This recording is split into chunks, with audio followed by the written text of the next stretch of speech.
नमस्कार साथियों, जय श्री राधे, जय श्री श्याम। कैसे हैं आप सभी लोग? उम्मीद करते हैं अच्छे ही होंगे। इस समय हमारी कथा चल रही है जिला सीतापुर मछरेटा के पास में। गांव का नाम है कैमा। तो आज कथा का 5वां दिन है। कथा बहुत अच्छी चल रही है और एक अच्छी चीज़ आप लोगों को बताने जा रहे हैं। आप हमारे पीछे देख रहे हैं, जो बगल में हमारे माता जी खड़ी हैं, ये हमारी वीडियो देखती हैं और भागवत सुनती हैं। और ये आप यकीन नहीं करोगे, इस समय सीतापुर में भागवत चल रही है, ये गांव कैमा में। और ये माता जी रहने वाली हैं जबलपुर की। अब दिमाग लगाइए, जबलपुर यहाँ से 671 किलोमीटर है, 671। और इतनी दूर से माता जी अकेले, आप उम्र देख सकते हैं, इस समय 63-64 साल की उम्र है। और इतनी बड़ी उम्र में इतना विशाल हौसला और इतनी बड़ी हिम्मत और इतनी बड़ी भगवान के प्रति लगन कि हमसे मिलने के लिए, अपने बेटा से मिलने के लिए इतनी दूर चली आई अकेले। 700 किलोमीटर आप समझ लीजिए, इतनी दूर से आई है माता जी। तो कैसा लग रहा है आपको? मुझे बहुत अच्छा लग रहा है। अपने बेटे से मिलकर मुझे बहुत खुशी हुई है। बहुत दिनों से तलब थी कि मैं अपने बेटे से कब जाके मिलूं। हाँ, और आपकी कही हुई भागवत मुझे बहुत अच्छी लगती है। मैं सुनती हूँ, बिना उसके सुने मुझे नींद भी नहीं आती। मैं इतनी ज़्यादा प्रभावित हूँ आपकी भाषा शैली से, आपसे, आपके सरल स्वभाव से मैं बहुत ज़्यादा प्रभावित हूँ। और इसी प्रभाव के कारण मैं खिंची चली आई कि मेरे पास जितना कम समय है, उतने कम समय में एक बार मैं जी भर अपने बेटे के दर्शन कर लूँ और अपने बेटे से मिल लूँ। और फिर इसके बाद में मुझे मिले या ना मिले, मैं आ पाऊँ ना आ पाऊँ, क्योंकि उम्र के बंधन में बंधे हुए हैं। उम्र कितना साथ देगी, कितना नहीं देगी, ये तो मैं नहीं जानती।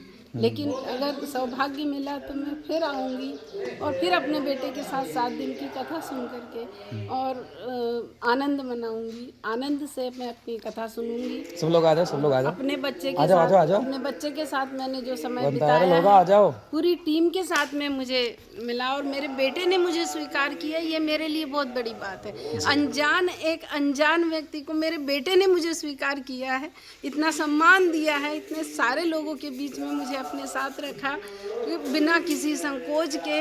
तो ये सब देखकर मेरे लिए एक बहुत उत्साह का विषय है। ऐसा लगता है कि कहीं ना कहीं से हमारा पूर्व जन्म का रिश्ता है। क्या है, कौन सा रिश्ता है, ये नहीं पता, लेकिन ईश्वर ने मुझे अपने बेटे से मिलाया। मैं अपने बेटे से बहुत प्रभावित हूँ। आज दूसरा तीसरा दिन है माता जी को आए हुए, दूसरा दिन है शायद, है तीसरा। और आप यकीन नहीं करेंगे, रात का समय था और कथा शुरू होने में रात वाली जो कथा थी 8 बजे शुरू होती है कथा, और उसके 1 घंटे पहले माता जी आईं। और मैं उस जगह बैठा हुआ था, वहाँ अंदर हम लोग लेटते हैं, वहीं पर रुकते हैं। और वहाँ पर हम बैठे हुए थे, अचानक एक ऑटो वाले भैया आए और माता जी भी आई, बहुत थकी हुई थी, बैठी। तो एकदम से पता चला कि कोई आया है आपसे मिलने। बोले कि शिवम भैया आपसे कोई मिलने आया है। तो मैंने कहा कौन आया है? तब मैंने माता जी की ओर देखा तो मुझे लगा कि आसपास की शायद माता जी हों, तो शायद कथा वथा सुनी हो, या हायरन जो लगे हैं ऊपर पेड़ों में बंधे हैं स्पीकर, उनकी आवाज़ गई हो, तो उससे शायद मतलब देखा हो, उसे शायद सुना हो, तब माता जी आई हूँ। लेकिन जब हमने सुना कि माता जी आई हैं 600-700 किलोमीटर दूर से माता जी आई हैं, तो आप यकीन नहीं करेंगे, ये सुनकर के मैं दंग रह गया। मेरे हाथ पैर कांपने लगे। आप यकीन नहीं करेंगे, माता जी की आप अवस्था देख सकते हैं इस समय। माता जी की अवस्था इस समय 63-64-65 साल की है। और आप यकीन करिए, इतनी बड़ी उम्र में और इतनी विशाल लगन, और मैं तो कहता हूँ ये ईश्वर की कृपा हो सकती है, और कुछ नहीं हो सकता। और माता जी को आप लोग अगर ध्यान से देखो तो बिल्कुल सबरी माता जी जैसी लगती हैं, बिल्कुल जो भगवान।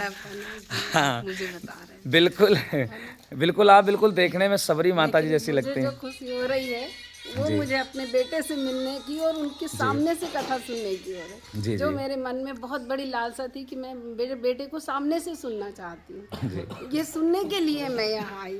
जी। तो जैसे माता जी आईं, तुरंत मैंने माता जी को बिस्तर लगवाया उनका, सारी व्यवस्था की रुकने की। मैंने कहा माता जी इतनी दूर से आई हैं, तुरंत सारी व्यवस्थाएं की, भोजन पानी कराया। मैंने कहा अब माता जी रुकिए यहीं पर, जहाँ हम लोग रुके हैं यहीं पर आप रुकिए, आपकी सारी व्यवस्था है, और आराम से कथा सुनिए। और उसके बाद में कथा सुन करके आराम से आप, जब आपका मन हो तब आपसे यहाँ जाइएगा। और माता जी ने कहा कि नैमिष घुमा दीजिए। तो अब ऐसा है कि नैमिष यहाँ से नज़दीक पड़ जाता है। अब माता जी रहने वाली हैं जबलपुर की, और वहाँ से तो नैमिष बहुत दूर पड़ जाएगा, और हम लोग सीतापुर में ही कथा कर रहे हैं, और सीतापुर में भी नैमिष पड़ जाता है। तो माता जी बोले दर्शन करा दो। तो मैंने कहा अब क्या करें, हम मजबूर हैं, यहाँ इतनी जल्दी कथा शुरू हो जाती है, अब अगर वहाँ जाएंगे और आएंगे तो टाइम ओवर हो जाएगा, कथा नहीं हो पाएगी। तो जो ऑटो वाले भैया माता जी को छोड़ने आए थे, माता जी ने बहुत कष्ट सहे यहाँ तक आने के लिए। बताइए कहाँ ट्रेन से निकली जबलपुर से, और कहाँ ढूंढते ढूंढते ये गांव बेचारी रात में धक्के खाते हुए सिर्फ मुझसे मिलने के लिए और भागवत सुनने के लिए सामने से इतनी दूर से माता जी यहाँ पर आईं। और माता जी भागवत कैसी लगी? मुझे बहुत अच्छी लगी, सामने से देखकर सुनकर तो मुझे बहुत ही आनंद आ रहा है। और मैं बहुत खुश हूँ, बहुत खुश हूँ। पता नहीं कौन से पुण्य जागृत हुए हैं मेरे, जो मैं सामने से बैठकर कथा सुन रही हूँ, नहीं तो घर के पास की कथा नहीं सुनती।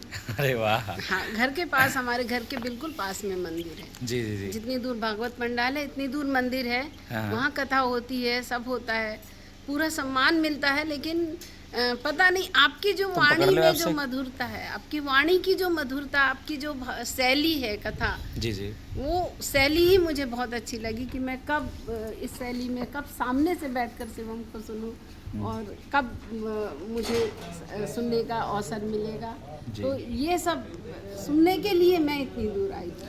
अच्छा, हमारा स्टाफ है, जो स्टाफ हमारा आपको कैसा लगा? मुझे आप बहुत अच्छा लगा, आपकी टीम भी बहुत अच्छी है। जी जी।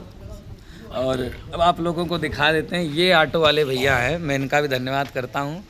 इनकी वजह से ही माता जी हमारी यहाँ तक आ पाई हैं, और ये ऑटो वाले भैया का मैं बहुत धन्यवाद करता हूँ। ये ऑटो वाले भैया ने पूरी मदद की माता जी की, और माता जी को हमारे पास लेकर के आए। ये ऑटो वाले भैया यहीं पास के गाँव के रहने वाले हैं, तो इनको पता था कि कैमा गांव यहाँ पड़ता है, इनको मालूम था, इनकी जानकारी में था ये गांव। तो भैया माता जी को सुरक्षित यहाँ छोड़ने आए। अब यही भैया माता जी को नैमिषारण्य की यात्रा करवाने के लिए ले जा रहे हैं, और माता जी इनके साथ में नैमिष घूमने जा रही हैं, और भैया पूरा ध्यान रखेंगे और घुमा करके माता जी को लाएंगे। माता जी नैमिष जा रहे हैं आप? जी, नैमिष जा रहे हैं दर्शन करने के लिए। बेटे के दर्शन हो गए, मन भर दर्शन हो गए। बस कथा तो पूरी सुनूंगी मैं, नैमिष के दर्शन के बाद में आके कथा में शामिल होती हूँ। जी, अभी माता जी आज जा रही हैं और शाम तक आ जाएंगी, और दिन वाली कथा नहीं सुन पाएंगी, कोई बात नहीं है, शाम को माता जी आ जाएंगी फिर, और फिर एक और वीडियो बनाएंगे माता जी के साथ, और भी कुछ बातें करेंगे। और माता जी से मिलकर के बहुत अच्छा लगा, और बहुत स्नेह मिला, बहुत प्रेम मिला, और माता जी की सारी व्यवस्था है यहाँ पर। भोजन पानी किसी चीज़ की दिक्कत तो नहीं गई आपको? किसी चीज़ की दिक्कत नहीं है बेटा। आपको अच्छा लगा? बहुत अच्छा लगा। चलो बहुत अच्छा लगा। आप वास्तव में देखने में सबरी माता जी जैसी लगती हैं। वास्तव में जहाँ सबरी का रोल होगा मुझे बुला लेते जाना।